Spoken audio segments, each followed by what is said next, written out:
السلام علیکم ورحمۃ اللہ وبرکاتہ۔ آج کے خطبے کا عنوان دنیا آخرت کے مقابلے میں۔ الحمدللہ والصلاۃ والسلام علی رسول اللہ، اما بعد۔ یقیناً تمام تعریفیں اللہ کے لیے ہیں۔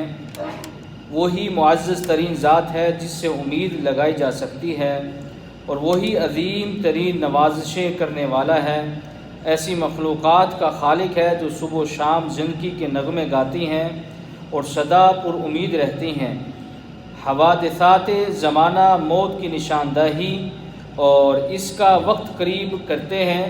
میں گواہی دیتا ہوں کہ اللہ کے سوا کوئی حقیقی معبود نہیں، وہ یکتا ہے، اس کا کوئی شریک نہیں، اس سے عظیم اور برتر کوئی نہیں ہے۔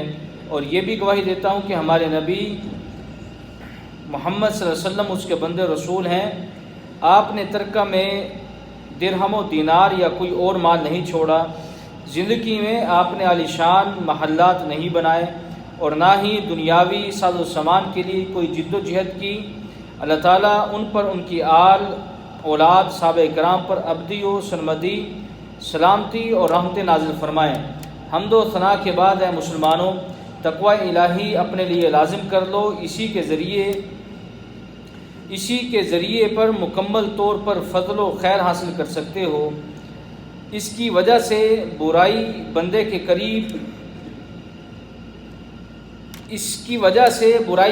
قریب بھی نہیں آ سکتی، جیسا کہ اللہ تعالیٰ قرآن مجید میں فرماتے ہیں، اور اللہ تعالیٰ متقی لوگوں کو ان کے کامیاب ہونے کی وجہ سے نجات دے گا۔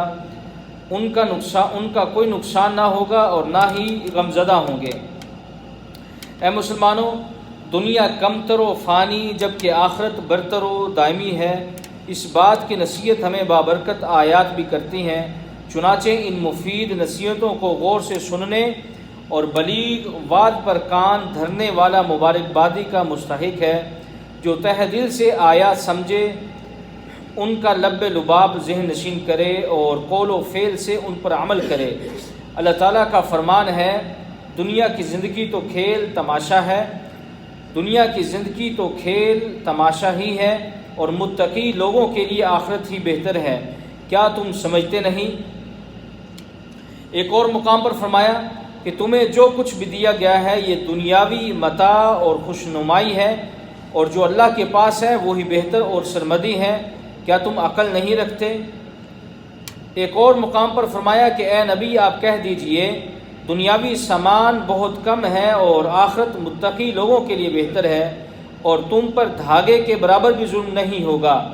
ایک اور مقام پر فرمایا، اور وہ لوگ دنیاوی زندگی پر خوش ہونے لگے، حالانکہ دنیاوی زندگی آخرت کے مقابلے میں حقیر سی پونجی ہے۔ ایک اور مقام پر اللہ نے ارشاد فرمایا، کیا تم آخرت کے مقابلے میں دنیاوی زندگی پر راضی ہو گئے ہو؟ آخرت کے مقابلے میں دنیاوی زندگی کی پونجی بہت ہی قلیل ہے۔ ایک اور مقام پر ارشاد فرمایا، بلکہ تم دنیاوی زندگی کو ترجیح دیتے ہو، حالانکہ آخرت اس سے بہتر اور سرمدی ہے۔ دنیا متناہی اور فانی ہے، جبکہ جنت اخروی ابدی و سرمدی نعمت ہے۔ دنیا مختصر حقارت امیز متاع ہے، اس کا انجام زوال اور فنا ہے، جبکہ نعمت جنت دائمی، لامتناہی اور نہ ختم ہونے والی ہے۔ مستورد بن شداد رضی اللہ عنہ کہتے ہیں کہ رسول اللہ صلی اللہ علیہ وسلم نے فرمایا، اللہ کی قسم، دنیا کی مثال آخرت کے مقابلے میں ایسی ہے جیسے کہ تم میں سے کوئی اپنی انگلی سمندر میں ڈالے، پھر دیکھے کہ کتنا پانی انگلی پر لگا ہے۔ رواہ مسلم۔ دنیا کا مقام اس پانی کی مثل ہے جو ٹھاٹھے مارتے ہوئے سمندر میں انگلی کے ساتھ لگ جائے، جبکہ آخرت عظیم موجوں والے پانی سے بھرے سمندر کی مانند ہے۔ تو کیا اب بھی دنیاوی لالچ کرنے والے کو دنیا کی حقیقت سمجھ نہیں آئی کہ وہ اتنی کم اور قلیل، وہ بھی فنا ہونے والی دنیا کو اخروی ابدی زندگی پر ترجیح دیتا ہے؟ دنیا کی آسائشوں میں مگن شخص پر تعجب ہے کہ وہ لذتوں بھرے دنوں کے دھوکے میں آ گیا۔ اس نے سرسبز موسلادھار بارش والے علاقے جنت کو چھوڑ کر چٹیل میدان میں رہنے کو ترجیح دی۔ تمہاری جس دنیا نے تمہیں دھوکے میں ڈال رکھا ہے، اس کی رنگینیاں ریزہ ریزہ ہو جائیں گی، اے اللہ کے بندو، تصور کرو کہ پوری دنیا تمہارے ہاتھوں میں ہو، بلکہ پوری دنیا ڈبل کر کے تمہیں تھما دی جائے، تو موت کے وقت اس میں سے تمہارے ہاتھ میں کیا ہوگا؟ خوبصورت محلات میں رہنے والوں، ایک دن موت تمہیں قبر کے پیٹ میں ڈال دے گی۔ میں نے تمہیں دنیا کا بہت ذکر کرتے ہوئے دیکھا ہے۔ دنیا کی کثرت سے یاد دل کو سنگ بنا دیتی ہے۔ لگتا ہے کہ تمہیں مخلوق میں کوئی نقص ہی نظر نہیں آتا، حالانکہ تم روزانہ طلوع آفتاب دیکھتے ہو۔ مجھے نہیں معلوم، اگر میں صحیح سوچ رہا ہوں تو شاید جس دن صبح کر لو تو شام نہیں کر پاؤں گا۔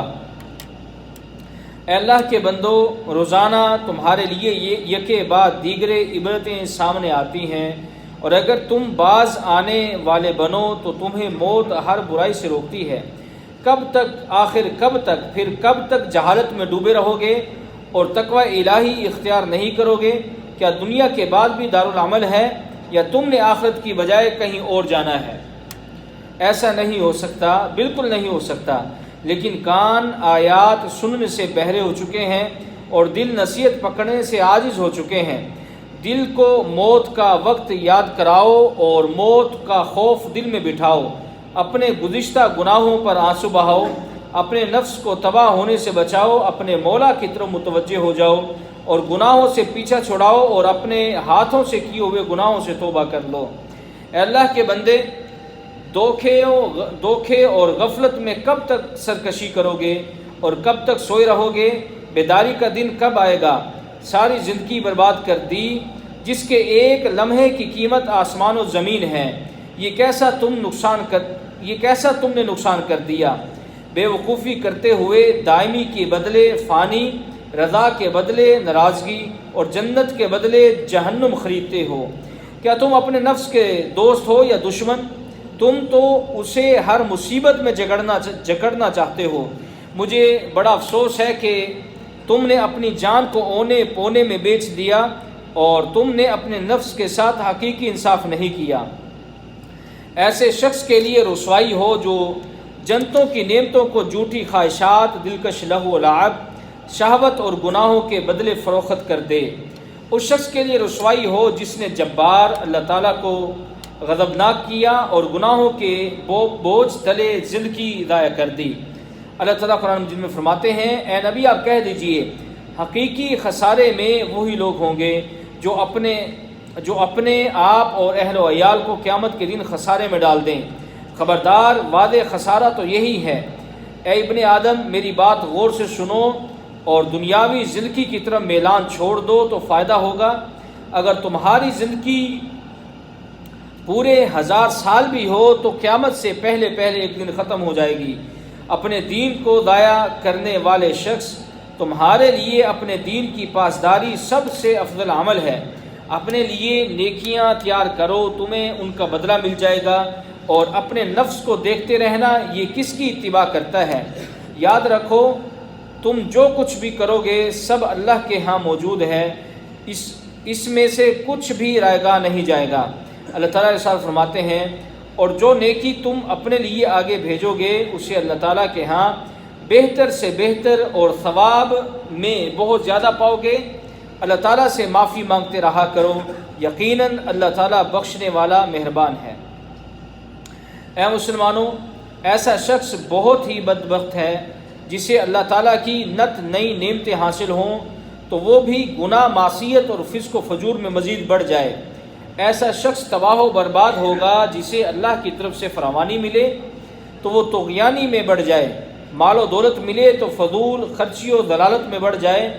اللہ تعالیٰ کی نوازشیں، احسانات، کرم نوازی اور عنایات مسلسل ہوں، جسمانی قوت کے لیے کھانا ملے، سیراب ہونے کے لیے پانی ملے، پہننے کو لباس ملے، رہنے کو مکان ملے، خدمت گزاری کے لیے بیوی ملے، اور امن و امان سے بھرپور فضا ملے، لیکن پھر بھی وہ رسوائیوں پر ڈٹا رہے، گناہوں پر چلتا رہے اور معصیت پر جمع رہے۔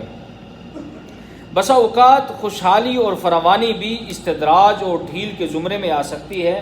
اللہ تعالیٰ قرآن مجید میں فرماتے ہیں، کافر لوگ ہرگز یہ نہ سمجھ بیٹھیں کہ ہم نے جو انہیں ڈھیل دے دی ہے یہ ان کے حق میں بہتر ہیں۔ ہم تو صرف اس لیے ڈھیل دیتے ہیں کہ جتنے زیادہ سے زیادہ گناہ کر سکتے ہیں وہ کر لیں، اور پھر ان کے لیے رسوا کرنے والا عذاب ہوگا۔ حضرت عقبہ بن عامر رضی اللہ تعالیٰ عنہ کہتے ہیں کہ رسول اللہ صلی اللہ علیہ وسلم نے فرمایا، جب تم یہ دیکھو کہ اللہ تعالیٰ کسی گنہگار کی خواہشات کے مطابق، نبی اکرم صلی اللہ علیہ وسلم نے فرمایا جب تم یہ دیکھو کہ اللہ تعالیٰ کسی گنہگار کی خواہشات کے مطابق اسے دنیا دے رہا ہے تو بے شک یہ اس کے لیے کسی آزمائش کا پیش خیمہ ہے۔ رواہ احمد۔